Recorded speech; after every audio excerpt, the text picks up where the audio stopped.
Anong grade to? Pang grade 7 yata to eh. Pang grade 8. Madali lang to guys. Na eto, mag-graph.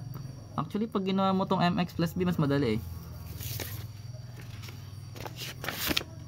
Sabi ni Prof pang grade 6 daw. Si Prof na yan eh.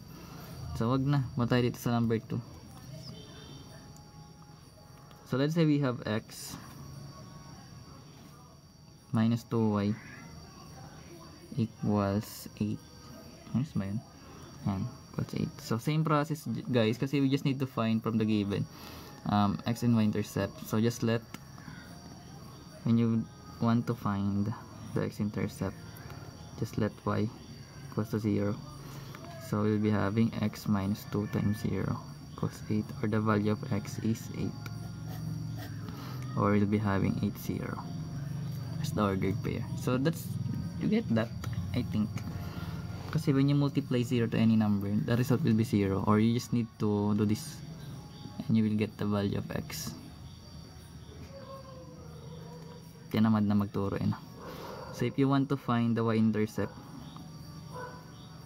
just let x equal to 0. So from the given, you'll be having 0. Takpan mo yung x. So magkaroon ka ng negative 2y plus equals 8. So magkakaroon ka ng 0 minus 2y equals 8. So we are going to find the value of y. So we need to divide it both sides by negative 2.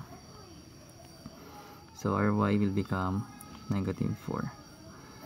So remember, we let the value of x as 0 and we get the value of y, which is negative 4. So this is the ordered pair. So from here, we can now graph the linear equation.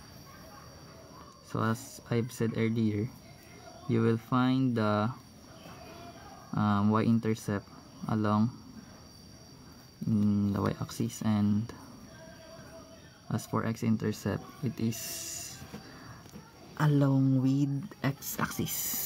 So that's it. So we'll be having 8, so 8 units here, 6, 7, 8, then negative 4 from here, then connect the graph. Hindi tumama. So that's something like this. So it's the value of 8, 0, and this is the point of 0, negative 4. So actually madali lang siya. So next, may space pa for number 3. So let's say meron tayong nasundan, madali lang yan kung mag-graph. Pero sabi ko nga guys kanina, meron tong form ng y equals to mx plus b. Ito na ba scratch ko? Ay, nandito. Scratch. Tawa kang tawa dito. Nag-matrix kami sa kabila eh.